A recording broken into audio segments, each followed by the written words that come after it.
Welcome, gang, back to Reality's Edge with Doc and Buddy. We are so thrilled and excited to be with you guys, as always, exploring the very edge of reality, where things are mysterious, where they're uncertain, where science is just starting to grasp, where religion is reaching for, and where we're all desperate to know what lies beyond. Doc, what's the answer to everything? What's the secret? Tell us.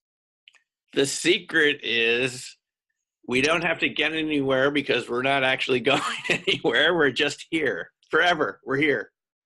You mean we're just timeless awareness and we don't have to stress out? Permanent timeless awareness. So, hey guys, relax. You're just here forever. But you know where this is, this edge you're talking about. It's a brave new world. That's where we're going.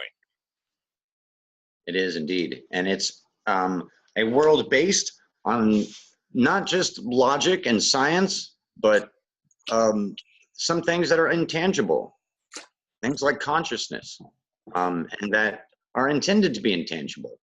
You know, Doc, what I was thinking about recently, and this kind of has been blowing my mind, with the importance of how important this is. I was thinking about how Mars had oceans and an atmosphere. Millions of years ago, Mars had oceans and an atmosphere, and it also had a strong magnetosphere. It was like a bar magnet, you know, and just like a bar magnet with the iron filings, literally just like that. And its magnetosphere protected its atmosphere and its oceans, and it lost its magnetosphere, and it lost its atmosphere, and it's lost its oceans. We see how dry and, you know, apparently lifeless Mars looks, although there may be microbial life there still. And now we're discovering on Earth that because we've gone through the geological record, we can see through the shifting in rocks how there has been pole shifts throughout history. It happens every 100,000 years or so, something like that. And that right now, in the past 300 years, our magnetic field strength has reduced 10%. This is dramatic. It's definitely happening. We have anomalies like the South Atlantic anomaly. And that as time passes, Doc, more solar radiation is going to be coming in and damaging DNA. Life is going to have a hard time coming into the future. Should humanity prepare and start protecting the biosphere and protecting DNA samples? What should we do? Well, I got to tell you, buddy, this is it's a real issue. I have been reading in Science magazine that we're overdue for a pole shift, and the magnetic shift where the poles shift over, and you know, North Pole becomes South Pole, vice versa. It happens every couple 100,000 years, but you don't know exactly when it's going to happen next. But we're actually due for it to happen again. That doesn't mean it's going to happen next week. So you do get these long-term changes. Now, what you're talking about is something slightly different. You're talking about kind of an erosion of the magnetic field, but it can also switch over. I think it's part of the natural flip process, is that, you know, there's a little fluctuation. I think they've even done modeling where at different points the field has an incredibly low strength where it would damage everything on the planet that's living. So it's connected, and there is evidence of it, because you can look at in rocks and things from millions of years ago, which way was pointing north or south, and it's very different from what we have now.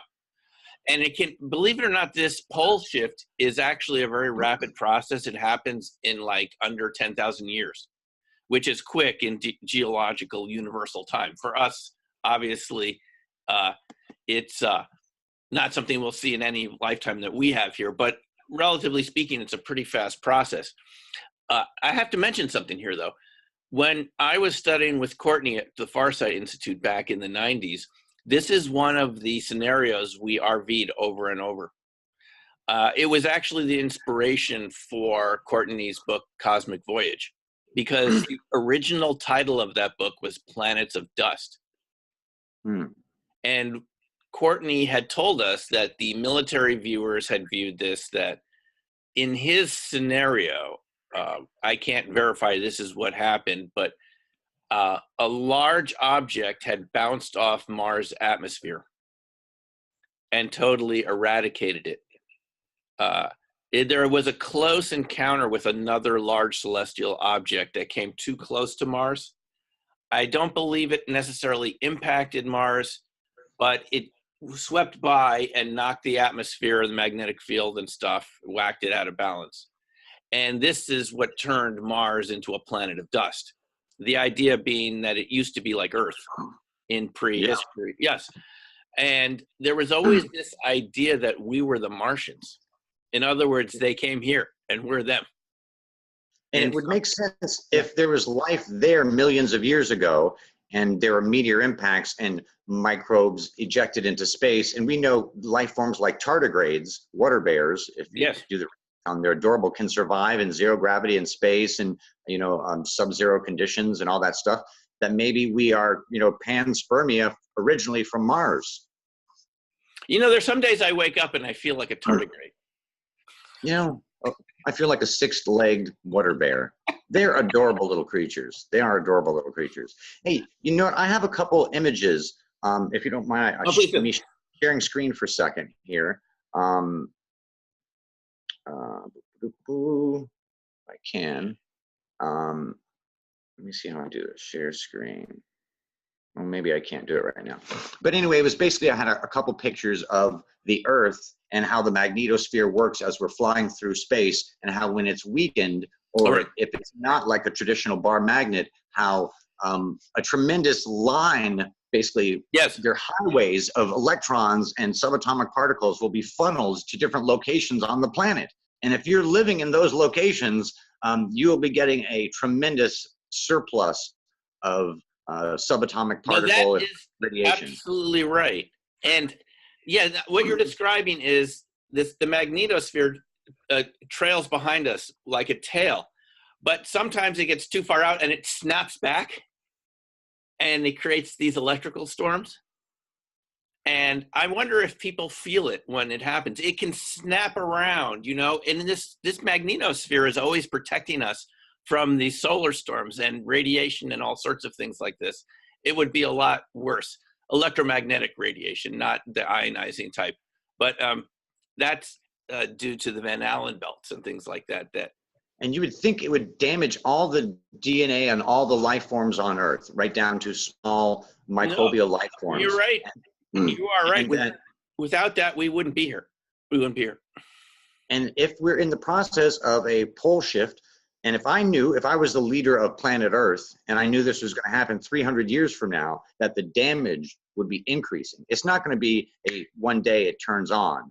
It's going to be a slow increase of solar radiation and cosmic ray damage to DNA of the different life forms on Earth. And it would be a slow increase over time.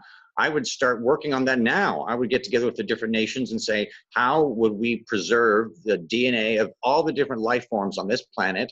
We should store it at 2 different locations, maybe one on the moon and one on Mars, just so we have backups of everything for our planet and our species, and work on some of the big issues, the big responsibility issues. Sometimes it seems like human beings were just like kids running around without any parents, to say, hold on a second, you have to have insurance, you have to have a driver's license, you have to think about the future, you have to think about college, and have a bank account. I like what here's what I recommend people do. My religion is planetary intelligence, and I like to focus on large-scale planetary and universal processes because it's fun. It gives my mind something to do besides worrying about myself and other, small-scale, superficial things that we all worry about every day. So I like to put my mind on these large-scale processes, how the galaxies are rotating and the Milky Way. And these things are kind of fun just to imagine because it's very challenging, because we're also trivialized by what goes on every day, that I like to go to the opposite for a few minutes. It's like a meditation. Absolutely. Absolutely. Yeah. And I ended up calling that planetary intelligence because it kind of gets you in context. So this is another exercise for people. And I like it because I haven't thought about it before. Just imagine in your mind this beautiful magnetosphere that kind of envelops the Earth. But it's not a static thing like this around the Earth, like a crystal sphere, like Aristotle and the ancients used to think of the planets, these static crystalline things on these orbits that never changed. It's this kind of moving blob of energy, and it changes shape, and it kind of extends sometimes, and then it kind of comes back. And it's surrounding us, protecting us every single second from energy, universal energy out there, cosmic rays and the like, that normally would be deadly to life, the type of life we are, biological life. Any one of these solar flares would wipe us out without the magnetosphere. Yeah. And so just to kind of imagine it for a few minutes, and to show some appreciation for this amazing piece of kind of space-time architecture that makes biological life possible. So it's a really good thing to bring up, buddy. Really good thing to bring up. It's so cool because it seems like to me the universe is so perfectly made for life. Like you have, first space-time, the blackness of space-time just as a playground, like the zoo itself.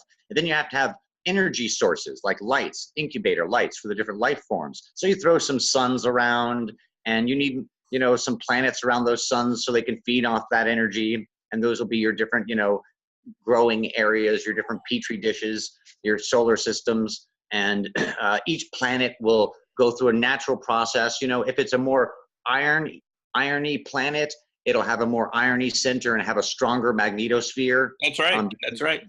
The center of it will spin, and over time, the outside will cool and harden. Like planets go through this natural process, and I think a magnetosphere is a natural process of a planet that's a little more irony than rocky, like meteorites we find in the universe in general.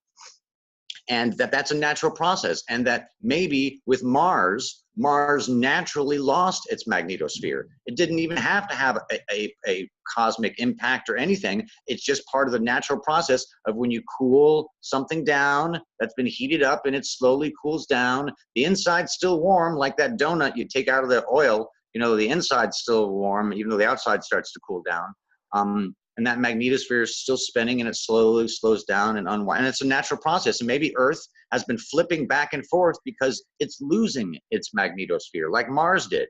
Maybe Mars went through the same process where it flipped back and forth and then finally just lost its magnetosphere. And that's part of the natural planetary evolution.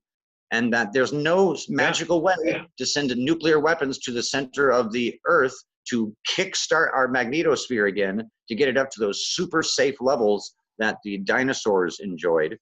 We're now at the point where technologically and everything, we're at the point where we can finally leave the planet. A species, a living thing can leave the planet technologically at the moment where it actually needs to, before it needs to. Dinosaurs didn't have anti-gravity. Dinosaurs didn't have a space program. A lot of different astrobiologists like to joke. But humans do have a space program, and we do have anti-gravity, I believe. Yes. Dinosaurs in space. I like it. Maybe this is why, life is so precious, is considered so precious throughout the universe. Maybe this is why the visitors are here, because they see the clock ticking for a bunch of different reasons. It doesn't have to just be nuclear war. They can warn us about the folly of nuclear weapons and nuclear power and the danger of its long-term poisonousness. But maybe they're also here because they know that our magnetosphere is winding down, and there's so many different precious, varied forms of life that maybe they can preserve them in ways that we can't. Or maybe it's us from the future coming backwards in time to fix our mistakes, to say, oh no, in the future, we wanted to save as much DNA as possible. There's something that seems so physical about like the Tic Tac, the Tic Tac UFO incident. It seems so almost human when you see it, even though it flies like it was built like it's being flown by a robot. Even though it seems to move very mechanically, very automated. There's still something that seems very constructed, almost human about any craft that has a physical shape. To me, I don't know. There's something about it that seems like within humanity's grasp almost, since we're such masters of building and form and material science. But I don't know, sometimes I think, am I too sensitive worrying about these long-term issues? But I think humanity has survived because there's been different ones amongst us who've said to the tribe, we have to worry about long-term conditions. We need to save grain for the winter, or we need to think long-term. That's what makes us different than the other animals too. I think it's a really serious, important consideration that we should be thinking about now. Yeah, well, I have to be honest, I haven't heard anyone use that time frame as a time frame of concern from my readings about it. So it always seems to be something that could happen in the next couple thousand years. But they always say we don't know exactly, and it's overdue. So well, what I heard, the science, the numbers that I heard was in the last 300 years, the magnetic field strength has decreased 10%. So that's the science numbers that I am basing my urgency on. And if that is true in the past 300 years, 10%, and that rate is increasing, that would say to me, I wouldn't want to be below 25% of the field strength, because I would start to think some damage starts to happen around then. Around, you know, if I don't have 75% of my strength, you know, I don't know. That may just be a presumption. I think here's one thing you might be for discounting a little bit too much, is our adaptability. We don't know our own biological ability to adapt to a slowly changing condition like this, and build up defenses against the radiation over time. And look at Mars. Look at Mars. How many animals do we see roaming the surface of Mars now? I think having defenses against high forms of high energy radiation is very difficult for a life form. It's conceivable. That could have taken place over millions of years in Mars. That's the thing. That's what we don't know, buddy. So I'm not going to put it at the top of my things to worry about, but I do appreciate you bringing it up, because it's something I haven't thought about recently. I do have to tell you, though, a quick story about Mars. You know, I was listening to, was when the Art Bell show was on with Art years ago, and he had, I think, Richard Hoagland on, and this woman called up who said she worked at the Jet Propulsion Laboratory, or was it at NASA it was one of the NASA headquarters. She said they were looking, it must have been JPL, they were looking through seeing the Mars. It was in the 70s, the rovers were there, the first was it Viking and so forth. Yes. And they made everyone get out of the room all of a sudden, and they put up newspaper. There were windows on the doors, and they put up newspaper. And everyone has to leave the room, and they didn't know what was going on, because they were looking through a live feed through the NASA Viking cameras, right? The rovers that were on there. Forget, that's the Viking 1 and 2, right? 76, I believe it was. So one of the women that she worked with put her eye up right to the crack in the newspaper. They didn't get all, and she saw from the horizon 2 humans walk up to the lander and dust it off.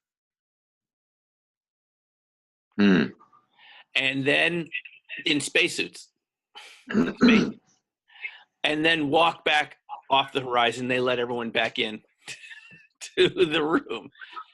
And this woman really seemed like she knew what she was talking about. So assuming that story was true, what it suggests is there's just more going on Mars than we were told. And that some people always wondered, what would you do with the dust on the rovers? And people said, well, you know, the wind's there, but maybe they had some help. There is, these little tiny whirlwinds just happen to hit the solar panels and pull all the dust off them exactly. twice. That's right. That's right. That's right. But, you know, yeah, go ahead. I've seen a lot of the interesting remote viewing of Mars is past, too, and a lot of the different suppositions about the 9-foot-tall humanoid life forms that kind of lived there. I've seen everything from Joe McMonagle's remote viewing drawings of the Martians to others' drawings of the Martians. And it's interesting how they have a kind of universal similarity. They all seem to be around 9 feet tall, human bipedal, humanoid, reptilian-ish kind of combo looking. And it's just kind of a fascinating thought, the whole notion of, you know, maybe the visitors aren't coming from as far as we think they are. Maybe we're not as separate from them as we think we are. It opens up so many possibilities when you think about Mars. Mars opens up some very realistic, real, probabilistic notions that could be possible. You know, we could be descendants of Mars, and there could have been intelligent life forms on Mars, and those could be the ones that a small group of them survived, perhaps. And maybe that's who's visiting us now. Who knows? It's interesting. We don't know. I've seen pictures. I think it was from Dr. Ken Johnson at one of these UFO conferences of craters in Mars that the color is changing by the seasons. Yep. I've seen a few of those. Those are really cool. Those suggest algae or plant life of some sort growing, and that may be what's left there.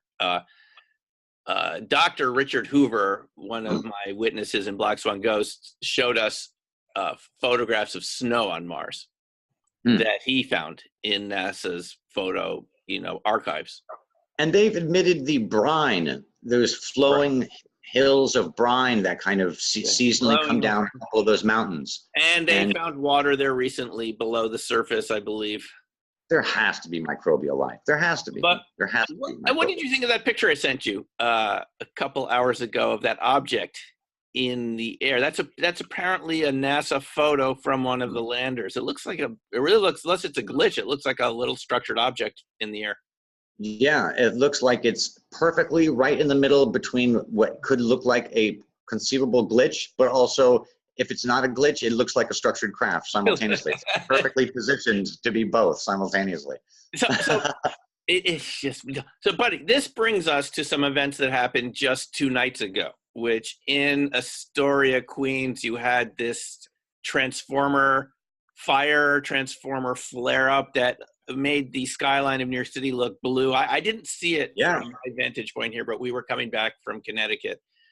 The Merritt Parkway has a lot of trees, so we didn't see it. But I'm getting a lot of feedback from people about what was really going on there. A lot of people said there were, it had to be directed laser weapons, just like the Twin Towers, right?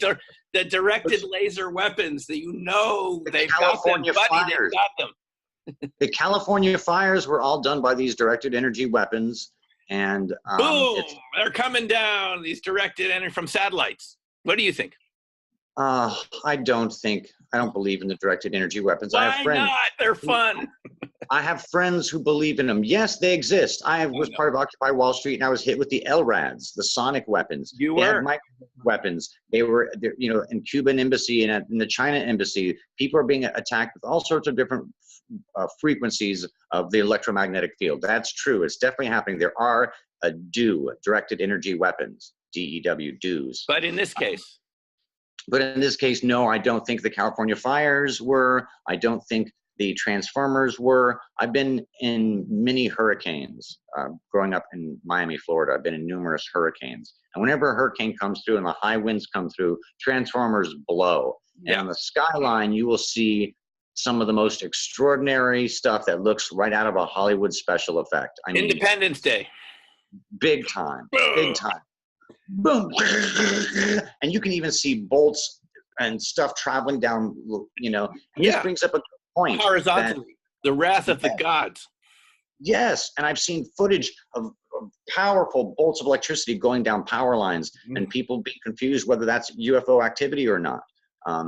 There's, a lot of paranormal or parapsychological activity that oftentimes takes the form of energy. Pure energy, but I don't think these are directed energy weapons. No, I think these are natural events. I think when a transformer blows, it releases a tremendous amount of energy. And on a night like that, with a cloud layer was so low, everything illuminated so well. The sky illuminated so well because the moisture and the particles were so low. The fog was so low that night too.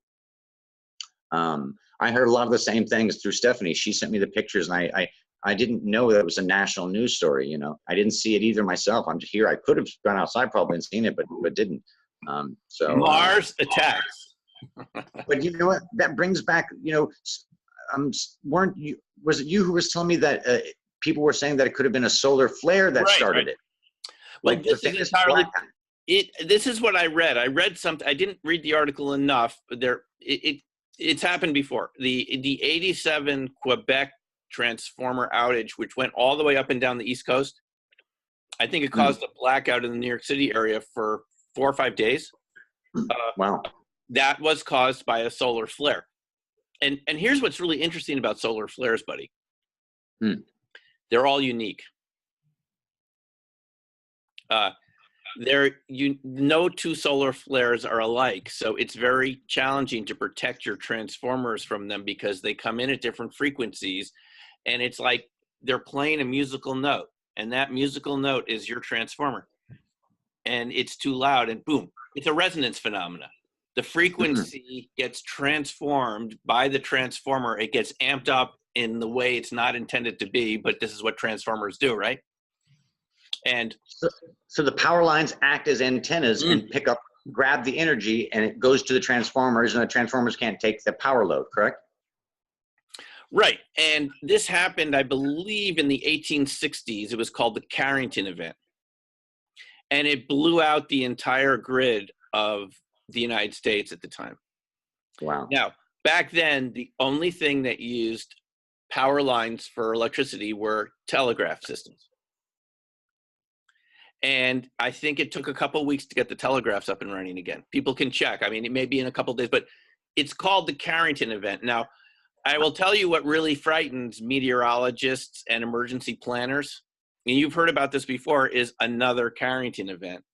Because this time, 170 years later, we're talking everything's on the grid. And what happens if everything gets wiped out for a couple weeks? I'm talking everything. Everything. Car, computers. Bank. The fact that people's basic necessities come through electronics nowadays, where they didn't then. Their basic necessities, their food, water, everything is exchanged through electronics. Exactly. And we've become so accustomed to having cell phones and communication. People are going to freak the F out if there's ever an EMP, an electromagnetic pulse, or a solar flare strong enough to do what you're talking about, having a Carrington event. You know, this stuff's all related. And worrying about it's related. You know, having space safety and having a space concern. You know, Trump's space force. We need a space force. That's what we need, darn it. If someone was visionary enough to say we need a force to protect space. Yes, because I love it, buddy. Protecting. This is a great idea. You should call Trump and tell him to do this immediately. Space needs protecting. How did space survive all this time without protecting? It needs.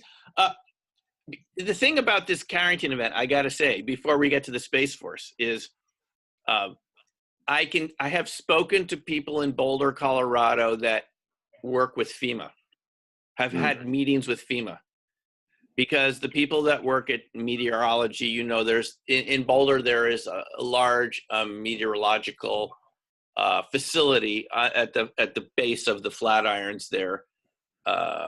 I forgot the acronym of it, but it basically does a lot of weather for the whole United States. And those folks meet with FEMA to talk about how to plan for this. And the only thing they've accomplished, as far as I know, is that how do you turn off the power plants at the right rate of speed so that everything doesn't get destroyed? You know, like the brownout, like having a lower level of voltage in the current and amperage. So how do you, let's say you know a solar flare is coming and you have 8 hours warning. That's what you get with the solar flare, 8 hours of warning. Can you stage down the power levels? Exactly. Can you cut them off? How do you turn it off before everything gets destroyed? So in a day or two later, you can turn it on again. Because if you don't do it right, you lose everything. And guess what?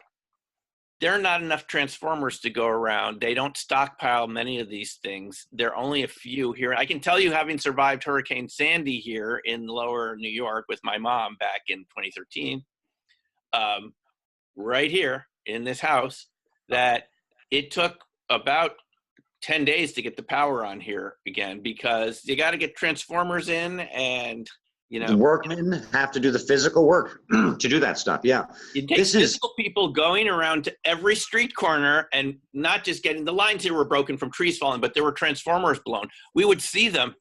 We'd be here, and all of a sudden there'd be that blue flare like was seen in Astoria. It'd be a transformer blowing up because something had shorted, you know, things. And then you get fires and you get explosions from propane. Like one thing leads to another. You know, what we're talking about here, buddy, and this is a whole nother topic, we won't go in this direction, is how fragile this system is. We're just talking about losing everyone's data. No financial transactions, no gas at the pumps, because those things communicate through the internet to charge your credit card. I mean, the whole thing stops. We're talking about not having emergency responder vehicles. Do you think that the country already has resources staged around the country in different places for mega emergencies that cover a bunch of different possibilities, like this possibility to a bunch of other ones where they have, like I've heard stories that there's body bags stored all over the place. Well, and concentration camps pre-staged. FEMA camps. Jim Marrs had written a book about it. I forget the book where he mentioned this, the late Jim Marrs. I'd met Jim many times. I knew Jim, and I actually wrote the foreword for his book. What was his book about remote viewing? He was one of the most prolific writers, though. I mean, literally one of the most prolific writers. He wrote the foreword for my book, Opening Minds, and I wrote the foreword for his book, Sci Spies. Wow, that's great. And I went down to his ranch once for an amazing conference. Lillian Buchanan was there. Holy moly. That was really we got to go to the site of the Aurora crash of 1892. Wow, the cemetery and everything? Yes, that was nearby Jim Marrs' ranch. He lived nearby Aurora, Texas. We went there for a field trip. Wow. It was incredible. And it's one of the things I really love about talking with you is you have touched so much of ufology history, from Ingo to this. I mean, I just love hearing this stuff. I'm sorry to interrupt. Keep going. This is awesome. No, it's okay. That's just, someone's got to do it. You just keep pushing the boundaries, keep going on the field trips, and eventually you'll meet the aliens. Went down. So Jim Marrs wrote this book, and I forget what it was, Alien Agenda or one of these. I liked a lot of his work. I didn't agree with all of it, but I liked a lot of it. But this particular point, he mentioned what he thought were, and I don't want to scare people about this, what he thought were pre-staged detainment camps for natural disasters. And he listed 10 facilities throughout the United States. Now, one of them was right near Boulder, and it's called Table Mountain. And it was I've heard of Table Mountain, yeah. Weird flat mountain. I went by it after reading his book, and I did see a sign on the gate. It said Deep Space Research Center. Do not trespass. And it had something to do with NASA. There were radio telescopes out there and all sorts of stuff. But I knew someone who had a house up above that Table Mountain on the foothills in Boulder. I actually taught her RV class at her house. Wow. And I asked her one day, I forgot her name, but it was up on Lee Hill Road there and overlooking Table Mountain. I mean, it's just down there in Longmont. So I said, in that area. And I said, I read this about this thing being like a facility. And she said, I have to tell you the truth. I've never seen anything happen there. There's never been any doors open. No vehicles drive across the top of that. So if that's true, I don't see any evidence of it. It sounds very dulce to me. Sounds very dulce, New Mexico to me. Well, it could be. I just for someone who had looked down on it every day from her house, she never saw anything suspicious there. So we know that doesn't discount it. I just can't say it's an unknown. It's a gray area. Yeah.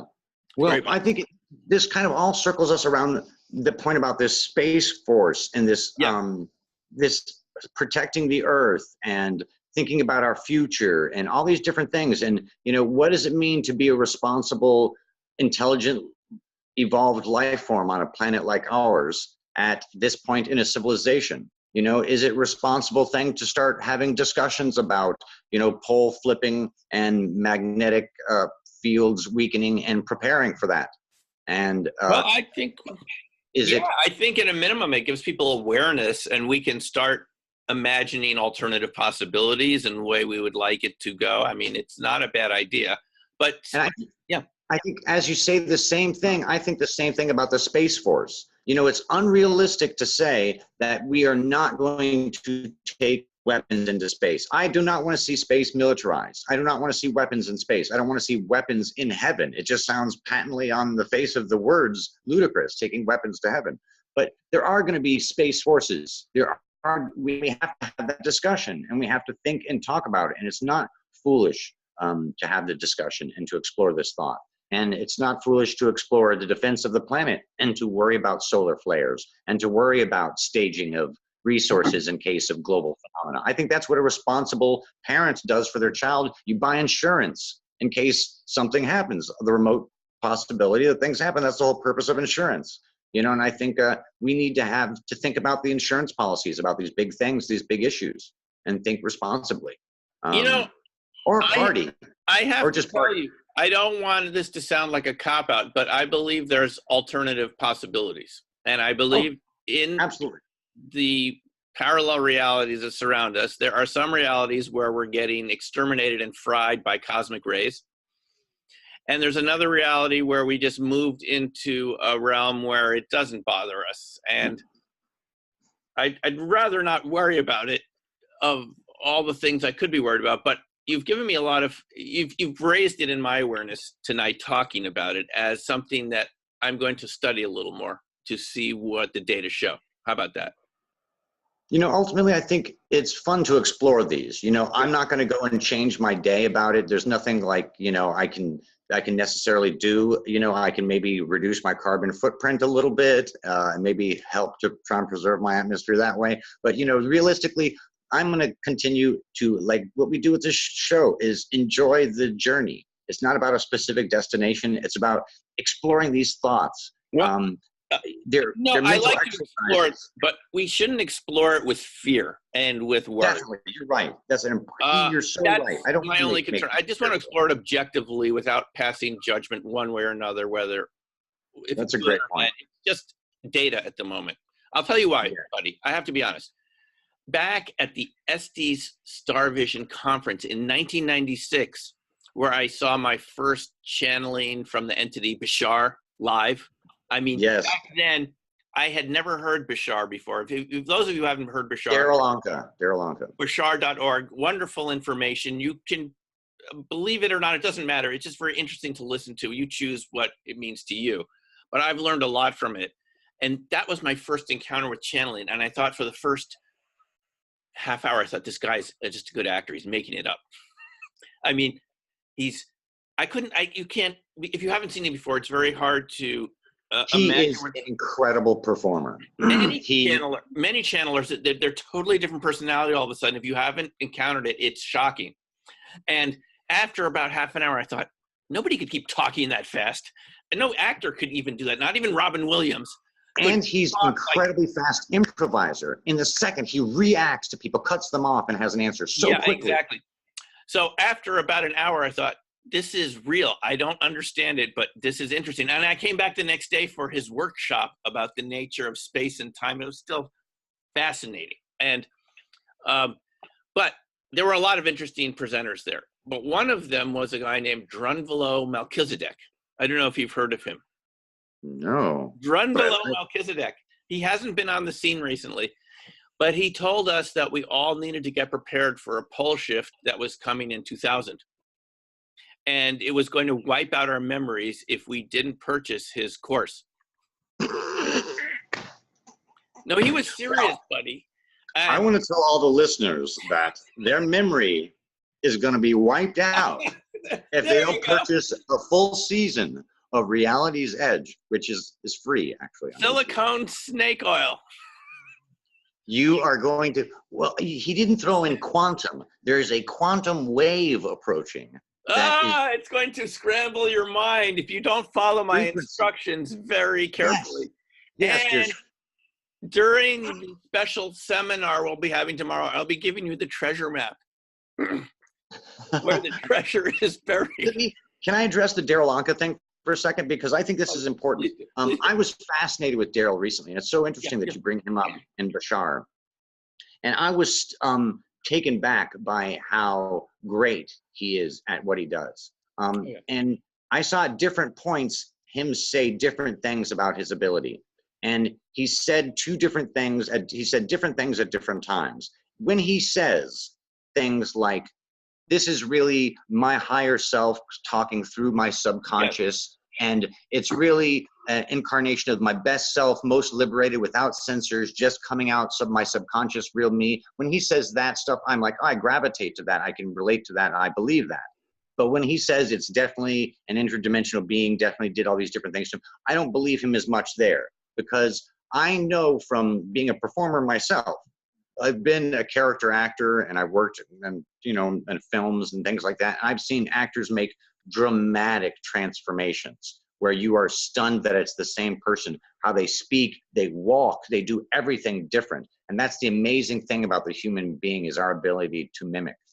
But I also think that we all have this higher level us, a super us that lives beneath the surface, that is kept down by social pressures, by self-censoring, by saying you can't speak this way, you can't talk that way, you can't cut people off, da da da da. And that's who Daryl Anka let free. That's who Bashar is. It's a really brilliant guy inside Daryl. Daryl's just a really smart guy. I don't believe it's an alien entity. I don't, personally, and I've seen a lot of his stuff. But I do believe it's an inspired, higher form of himself. And in that, he's tapping into something. He's tapping into the Lyman or the Akashic record. He's tapping into the place where you tap into with remote viewing. I prefer to believe that side of it, which is just as mysterious as believing that he is truly tapping into an interdimensional being. Now, of course, there's those who are going to say, in a universe as diverse as ours, there's going to be a creature like Bashar somewhere. And maybe he is truly connecting to and resonating with whoever Bashar is, even if it's just an exact identical thing to his subconscious thoughts. But, either way, however you look at the Bashar thing, I think the message is right on about living in the moment to your fullest and be happy in the moment, be the best you in every moment, and you're changing dimensions every second. You're traveling between parallel universes every second. And every second you need to be the best you can be. And you are being the best you can be at that moment. And don't freak yourself out, and all those wonderful things. So I think there's one of the things I guess I'm learning from doing these episodes with you is I oftentimes struggle with my left brain. My brain wants to be logical and think about problems and be like, oh, Mars has lost its magnetosphere and Earth's losing ours. We need to protect ourselves, but you know what? The other right side of me says, just go with it. Human beings are going to be fine. We're survivors. We survive. And then when I look at people like Daryl Anka, how reactive and improvisational in the moment he is, I realize that human beings are very improvisational and reactive in the moment and transformational in the moment, and that we can handle anything.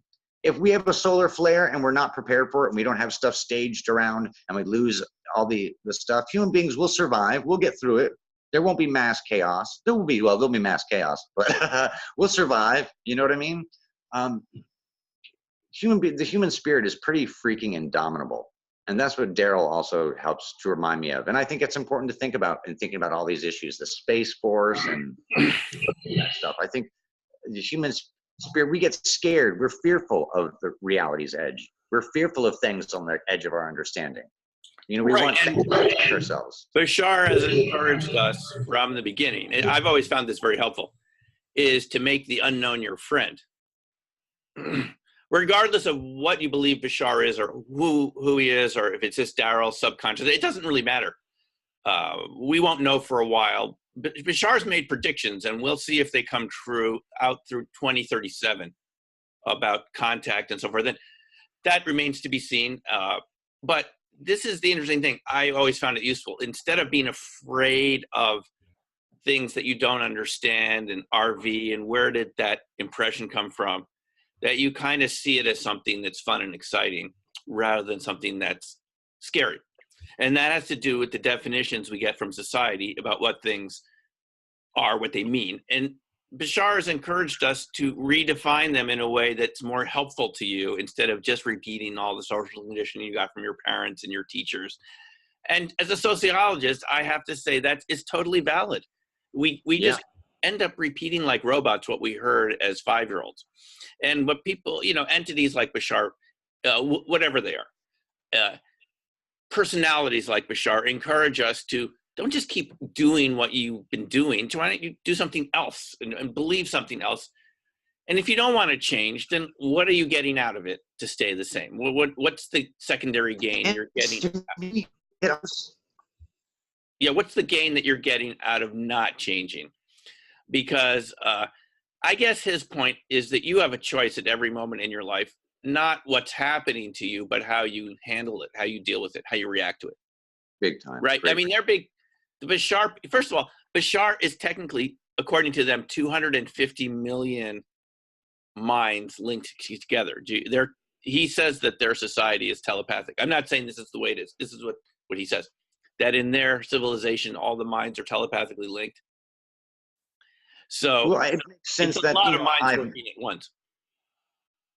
Yeah, But hive mentalities seem like a logical thing at a certain technological level. A hive mentality seems almost inevitable on some level. yeah. So I mean, that would sort of make sense if we keep practicing RV and doing this. We'll develop these, and you could imagine ourselves 800 years in the future, kind of more telepathically enabled. So a lot of it doesn't seem really so far out as it could be. Just look how much we've changed in 20 years. It's a lot of stuff's changed since I started getting involved in this whole area. I mean, I have to tell you, a lot of people don't react so negatively to this stuff anymore. They're curious. I find amongst young people, they're extremely interested.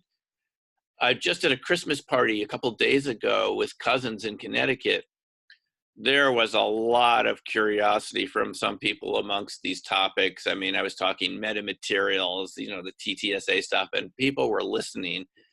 And there were all sorts of people there. It was in Greenwich, so there were all what's giving us traction? I think what's really giving us traction is, it sounds crazy, but the world of science is giving us a foothold into the world of the people who normally don't touch this topic.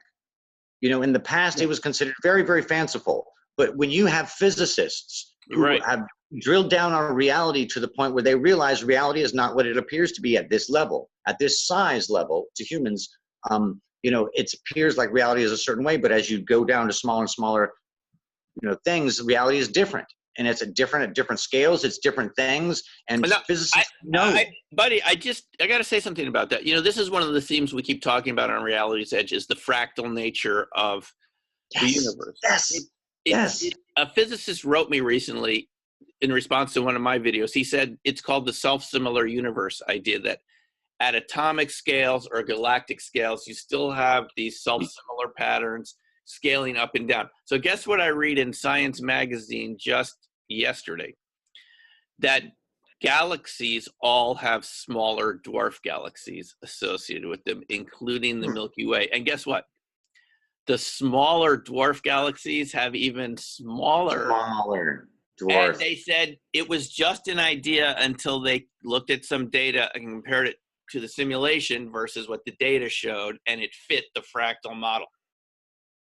And this is just from this is just from a brand new Science issue. So it just shows, again, one of our themes here is how much we don't know, why that's a good thing, because we're discovering that there are these amazing connections from the macro to the micro. We're not talking metaphysics. We're talking fractal geometry, something I can quantify. I can put the math to it.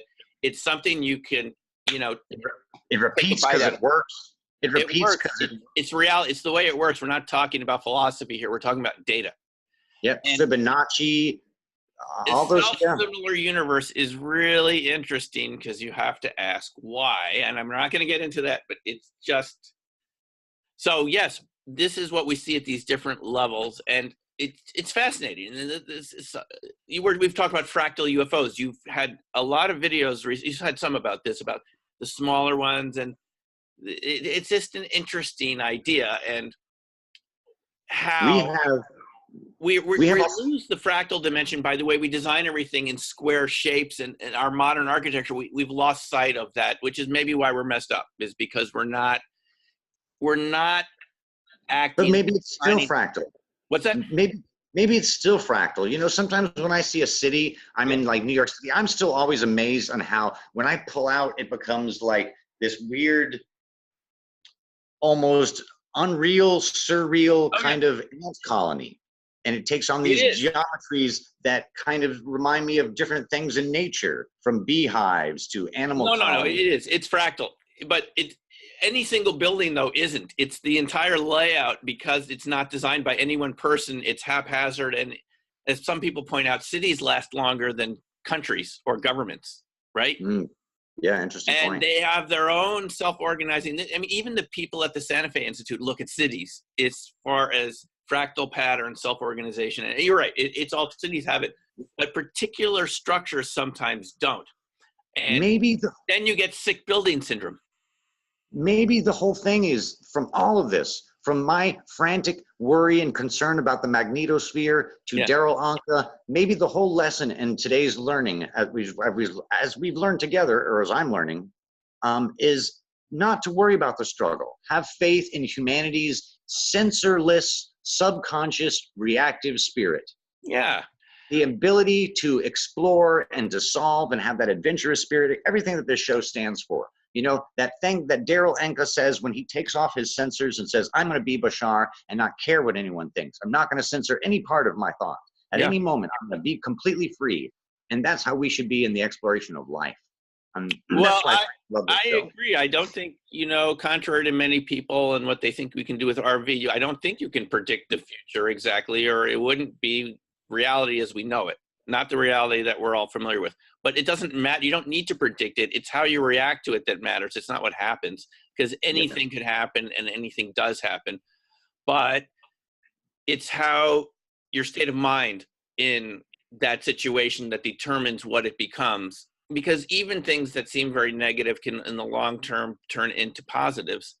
And we all know examples of that every day. So we don't have to lecture about that. But I think that is the big theme here. And that's, Buddy, that's personally why, even though I enjoy hearing from you about the magnetosphere and all, it's fascinating. And I love it from a scientific point of view, but it's neutral.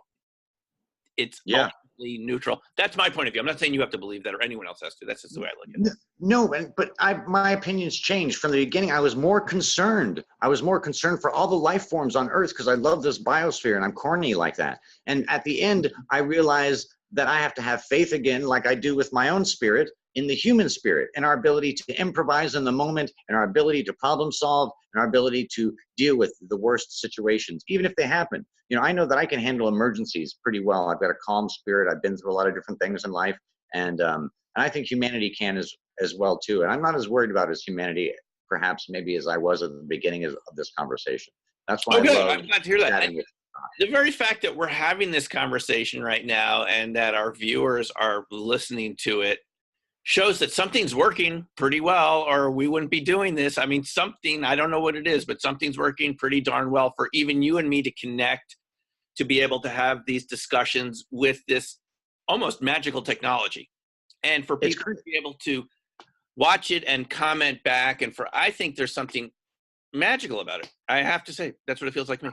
I do too, and I think it's really special, and it's such an opportunity, and it's a blessing to communicate and learn with everybody. You know, I consider myself an enthralled student, and so when I talk and converse with you, I'm learning each episode. I'm learning during the episode as the episode happens, and we're recording that.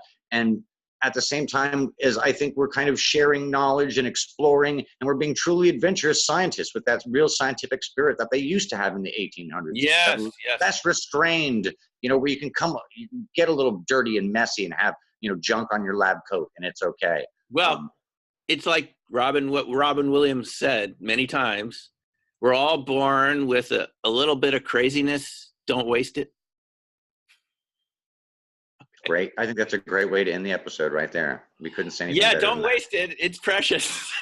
It's precious. Don't do what Robin did. You can make it through even the most toughest stuff. So don't go the way. But that's a piece of wisdom. And they were crazy good scientists back then because they didn't quit and they weren't dependent on public opinion. And these massive, well, we'll get into this in another episode, military, industrial, scientific grant systems that really controlled what we study and, became shut up and calculate. Don't have conversations about meaningful events. And this show is totally the opposite of this. And this is where it's going, because the things we're going to see, and this brings us to our next episode, I think we're going to see some amazing stuff coming up in 2019. And we want to invite our listeners to join us on December 31st. We will have our predictions episode. Not only predictions, but some of us might even be remote viewing certain things from the stock market to geopolitical circumstances. And we will tell you our predictions for the future. for the year 2019. Yes. And if you make money off of our predictions, you should send the money to Dr. Simeon Hine. We But will we will have have predictions. So we will be back in 2 days from Yes. now. By the evening, we will have this episode up, and we will have our 2019, what's in store for us with the UFOs 2019 predictions and discussion show.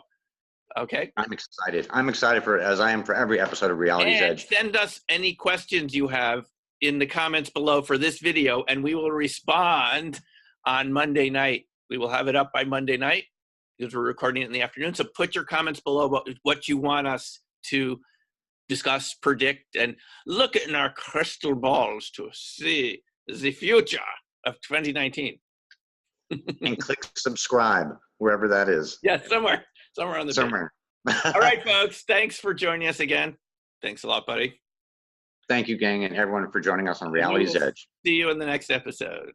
Take care.